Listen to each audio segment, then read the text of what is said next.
नमस्ते, म चाहिँ अहिले इन्डियन ग्रोसरी गएर आएको मेरो हस्बेन्डसँग। त्यही भएर यो ब्यागमा मैले के लिएर आएँ भनेर हजुरहरूलाई चाँडो चाँडो देखाउन गइरहेको छु, किनभने अब मेरो डिनर पकाउने पनि टाइम भयो। यो हप्ता चाहिँ मैले ग्रोसरी अलिकति एक्स्ट्रा गरेँ, किनभने मेरो हस्बेन्डको बुवा मम्मी अनि बहिनी चाहिँ क्यालगरीबाट भोलि आउन लागेको छ, त्यही भएर हो। मैले वालमार्टबाट पनि 2 दिन अगाडि होला सायद 200 जतिको ग्रोसरी अर्डर गरिसकेको छु, स्पेसली राइस, चामल अनि नानीहरूको खानेकुरा। तर आज चाहिँ इन्डियन ग्रोसरी जानुको कारण चाहिँ सब्जीहरू चाहिँ त्यहाँबाट फ्रेस पाइन्छ, त्यही भएर। सो अब ढिलो नगरी म हतार हजुरहरूलाई देखाइहाल्छु के ल्याएँ भनेर। फर्स्ट थिङ चाहिँ यो कसले खानुभएको छ, यो चाहिँ मेथीको साग हो। म चाहिँ त्यति साह्रो बिग फ्यान होइन, तर मेरो हस्बेन्डलाई मनपर्छ, तितो तितो हुन्छ। मलाई चाहिँ प्रेसर लो हुने कारणले चाहिँ म त्यति साह्रो खाँदिनँ। अनि अर्को थोक भनेको चाहिँ यो भटमास।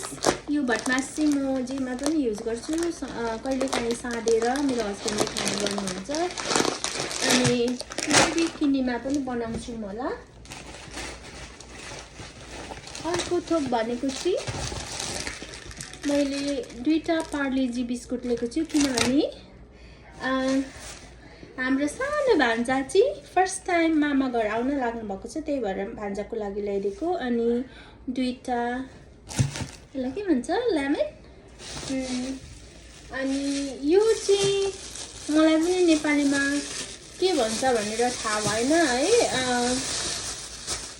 यो चाहिँ यस्तो खालको, सायद नेपालमा पनि पाउँछ होला। यो चाहिँ आलुसँग मिसाएर खाँदा धेरै मिठो हुन्छ। अनि मैले अर्को पनि यस्तै खालको बिस्कुट लिएर आएको छु। यो चाहिँ म्यारिगोल्ड अरे यसको नाम।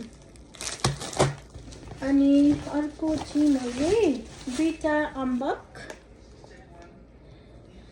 म इन्डियन ग्रोसरी चाहिँ गइराख्दिनँ, प्रायः लाइक महिना 2 महिना 3 महिना त्यस्तैमा गइरहेको हुन्छु। बस्ने बेलामा चाहिँ म यो अम्बक छ भने लिएर खाने गर्छु। अनि अर्को थोक चाहिँ यसलाई के भन्छ मलाई चाहिँ थाहा भएन, झुगुनी। नेपालमा त धेरै खाएको, तर नाम थाहा नभएको। घिरौला त होइन, घिरौला त थियो, तर मैले ल्याएर आइन, अलिकति नराम्रो, त्यति साह्रो फ्रेस थिएन।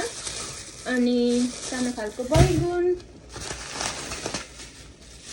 अनि मैले फ्रेस लौका चाहिँ म त्यति साह्रो फ्यान चाहिँ होइन, तर यो कलिलो सानो फ्रेस देखेर चाहिँ मैले लिएको कारण त्यो हो। अनि अर्को थोक मैले ल्याएँ कोदोको पिठो।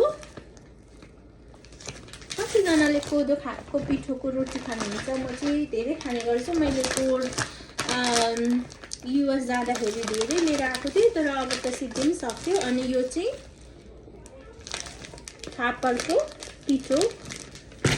अस्ति मेरो नन्दले चाहिँ फापरको पिठो मलाई अर्डर गरिदिएको थिएँ, तर अहिले सिद्धिसक्यो, अनि त्यही भएर ल्याएको थिएँ। नेपाली ग्रोसरी स्टोरबाट मेरो नन्दले फापरको पिठो अनि अरू सामान पनि अर्डर गरिदिएको थिएँ, तर त्यो सिद्धिन लागेको कारणले चाहिँ मैले इन्डियनमा पनि आज ट्याक्कै देखेँ त्यस्तै खालको नेपाली ग्रोसरी स्टोरमा पाउने जस्तै नै रह, त्यही भएर लिएको।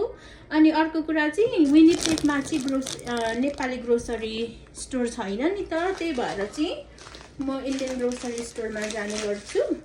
अनि यो चाहिँ इन्डियन ल्याङ्ग्वेजमा चाहिँ यसलाई 5 फोरन भन्दो रह है। मैले चाहिँ खासै 12 मसला खोजेको। 12 मसला चाहिँ अब इन्डियन स्टोरमा त हुँदैन होइन, नेपाली ग्रोसरी स्टोरमा भए त हुन्थ्यो होला, तर पनि मैले पहिला पनि यो लिएर खाएको थिएँ होइन, त्यस्तै हुन्छ 12 मसला जस्तै।